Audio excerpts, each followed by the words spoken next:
نعمتوں کا موسم بہار ہے اور اہل ایمان کے لیے کرم نوازیوں، رحمات، برکات اور انوار کا لوٹ سیل میلہ ہے، جس میں گناہگاروں کی بخشش و مغفرت کا سامان ہوتا ہے اور اللہ ماہ سیام کی ہر شب کو گناہگار جہنم کی آگ سے آزاد فرماتا ہے۔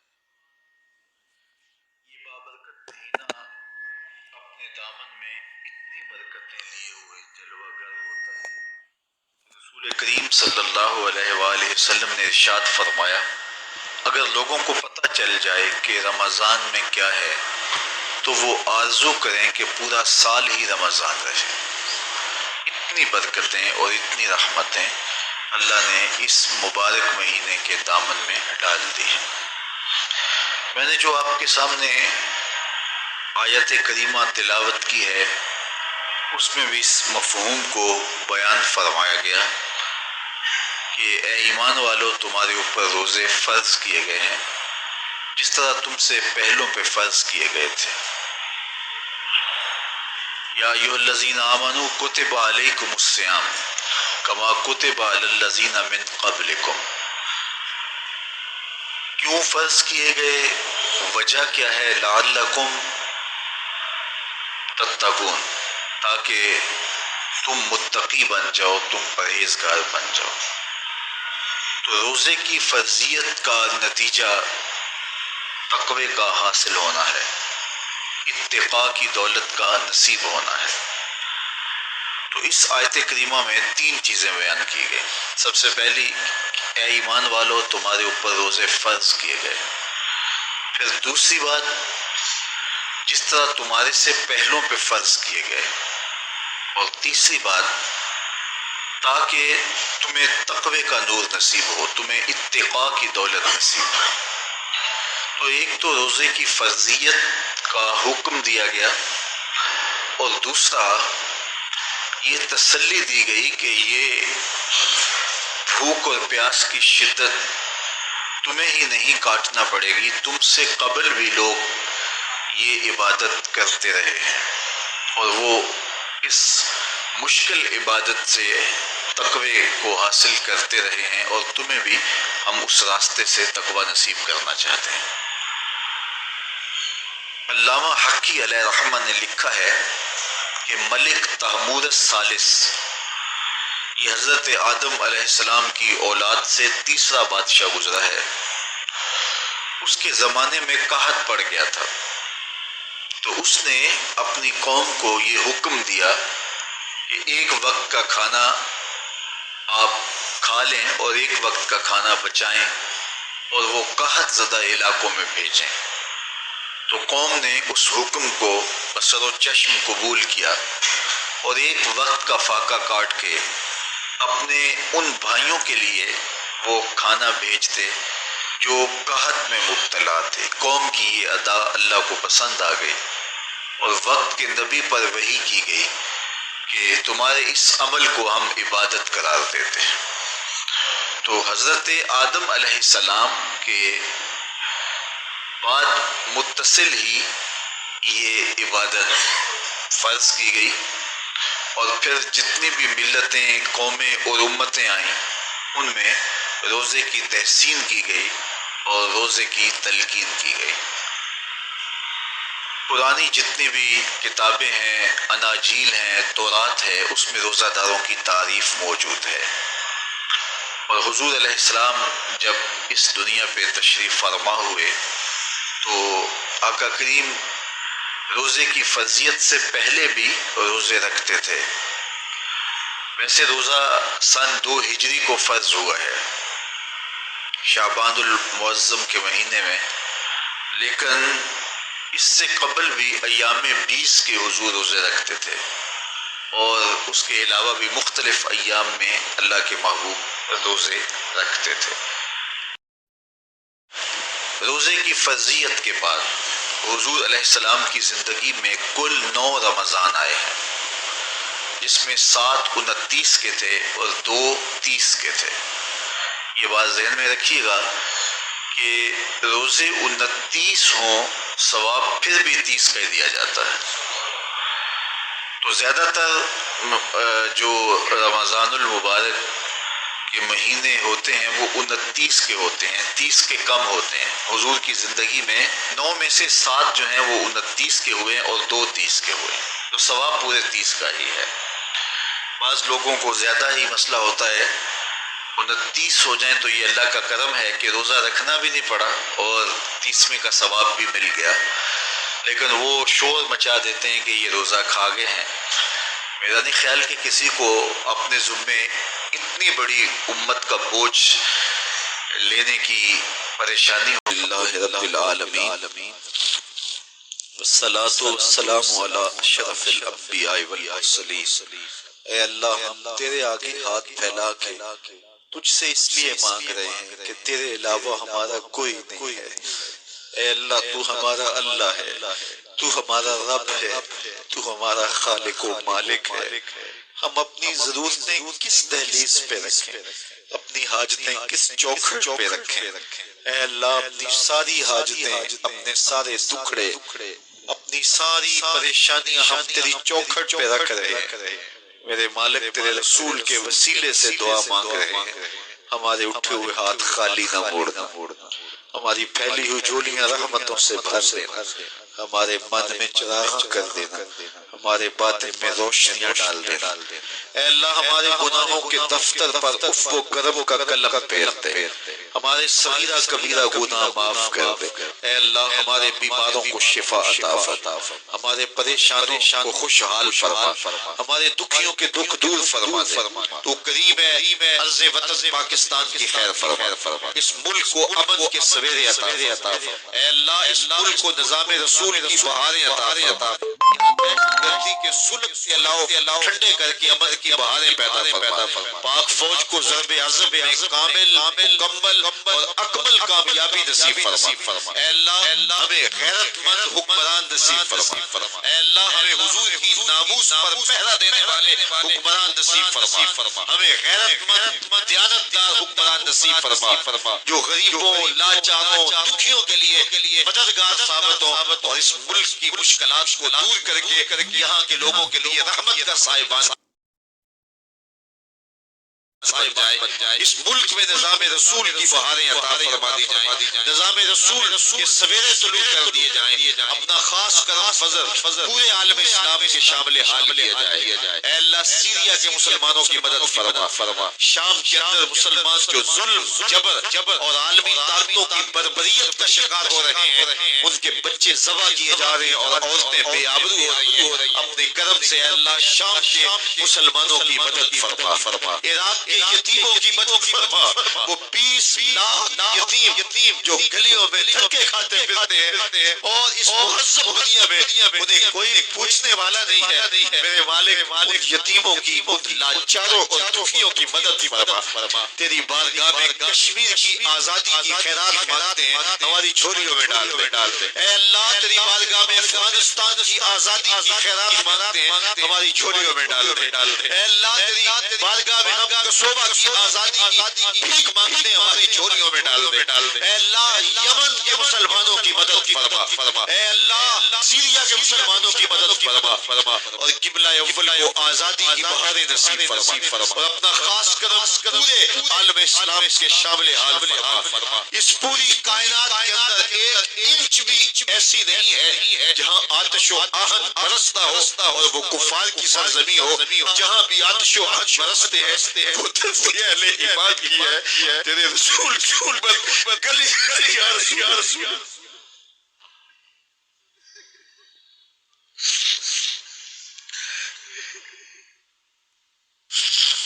اے اللہ گلی گلی تیرے رسول کی امت رسوا ہو رہی۔ اب ایک آسیہ صدیقی کو روتے تھے، آج گلی گلی بیٹیاں کسی محمد بن قاسم کو پکار رہی ہے، ان کی کوئی سننے والا ہے۔ اللہ میری آنکھوں کے ساتھ عراق کے یتیموں کو دکھوں میں بلکتے ہوئے دیکھ میرے ان بیٹیوں کو روتے ہوئے سسکتے ہوئے اور ٹانگوں سے لپٹتے ہوئے دیکھا ہے جن کے ماں باپ کا سایہ ان کے سروں سے اٹھ گیا میرے معروف کرخی کے بازار کے احاطے کے اندر یتیم دیکھے جو بازار کی سیڑھیوں پہ بیٹھ گیا میرے مالک تیری رحمت تیرے رسول کے دین کے ماننے والے آج اے مالک فریاد ہے مالک تمہارے پاس آنسوؤں کے سوا کچھ نہیں ہے مالک بلکتے ہوئے مجبور اس رات کے دامن میں تجھ کو پکار رہے میرے مالک اگر تو نے قوم مسلم کی دل جوئی نہیں بت مسلم کا خدا کوئی نہیں خار ہے کچھ بھی ہے مالک تیرے محبوب کی امت سے اللہ کے رسول کی امت کی تدیر سوال اللہ تیری امت کافر دنیا میں عیش و عشرت کر رہے اللہ ان کے جانوروں اور بلیوں کو بھی زخم آئے تو اٹھا کے ہسپتال لے جایا جاتا اور تیرے رسول کی امت کی بیٹیاں کاٹ دی جاتی اور بچے بلکتے ہیں ان کے سر پہ کوئی شفقت کا ہاتھ رکھنے والا نہیں مالک کوئی محبت میں قاسم دے کوئی محبت میں قاسم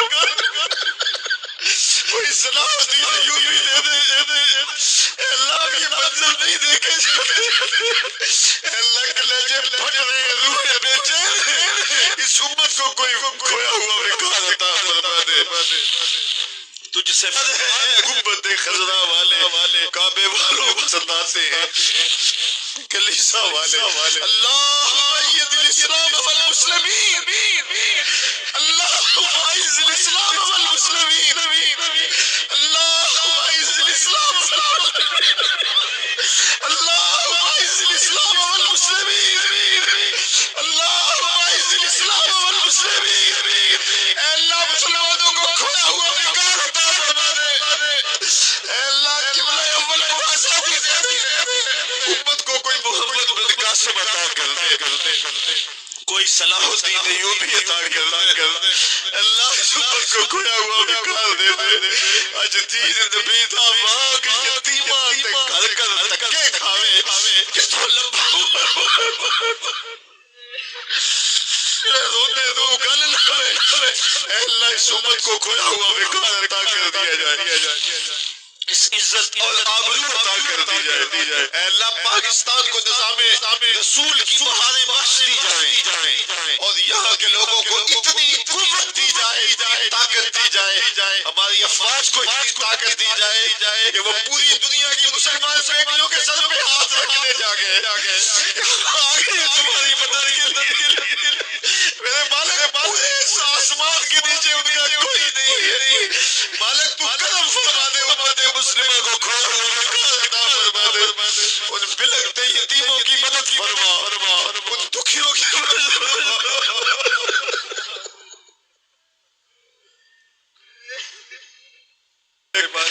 وہ چھوٹے چھوٹے بچے جن کے باپ ان کی آنکھوں کے سامنے کاٹ دیے گئے اے اللہ ان کی فریاد سن کے امت کے گناہوں کو معاف فرما دے اے اللہ پوری امت کے گناہوں کو معاف فرما دے اے اللہ ہمارے صغیرہ کبیرہ گناہوں کو معاف کر دے اے اللہ ہم جانتے ہیں ہم کالے منہ رکھتے ہیں کالے دل رکھتے ہیں لیکن مالک ہم گناہگار ضرور تیرے بے وفا نہیں تیرے رسول کے بے وفا نہیں ہے اللہ ہماری خطائیں معاف فرما دے اور امت مسلمہ کو غالب فرما دے امت مسلمہ کو طاقت ہمت اور توانائی عطا اپنا خاص کرم فضل امت مسلمہ کو نصیب فرما اپنا اپنا خاص کرم امت کو نصیب فرما دے، خاص کرم امت کو نصیب فرما دے۔ اے میرے مالک اس مرکز کو قیامت تک آباد فرما، اور اس مرکز کی ضرورت کے لیے جو جگہ چاہیے، جو وسائل چاہیے اور جو صلاحیتیں چاہیے، جو افرادی قوت چاہیے، ساری کی ساری اپنی جناب سے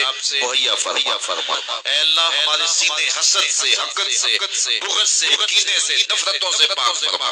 ہمارے سینے کو حضور کی محبتوں کا خزینہ بنا دے، ہمارے اٹھے ہوئے ہاتھ کبھی بھی خالی نہ لوٹانا۔ تو کریم ہے ہم سب کے حال پہ رحم فرمانا۔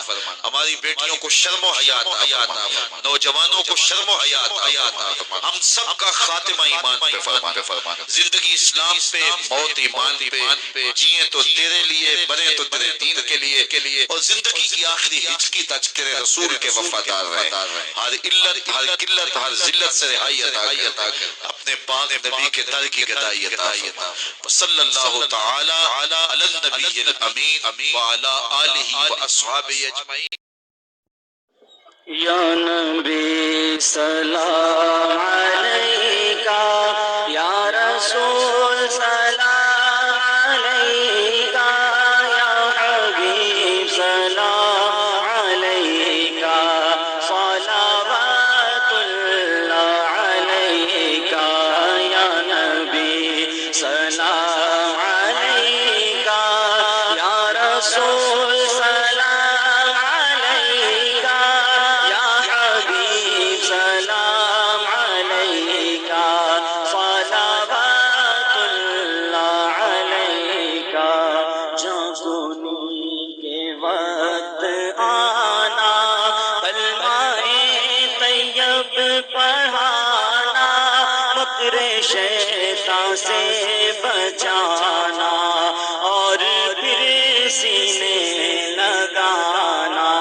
یا حبیبی یا رسول اللہ، یا نبی سلام علیکہ، یا رسول سلام علیکہ، یا حبیب سلام علیکہ، صلوات اللہ علیکہ، یا نبی سلام علیکہ، یا رسول سلام علیکہ، یا حبیب سلام علیکہ، صلوات اللہ علیکہ۔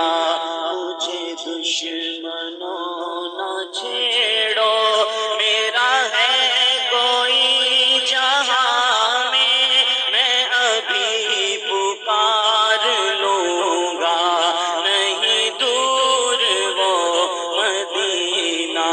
یا حبیبی یا رسول اللہ، یا نبی سلام علیکہ، یا رسول سلام علیکہ، یا حبیب سلام علیکہ، صلوات اللہ علیکہ۔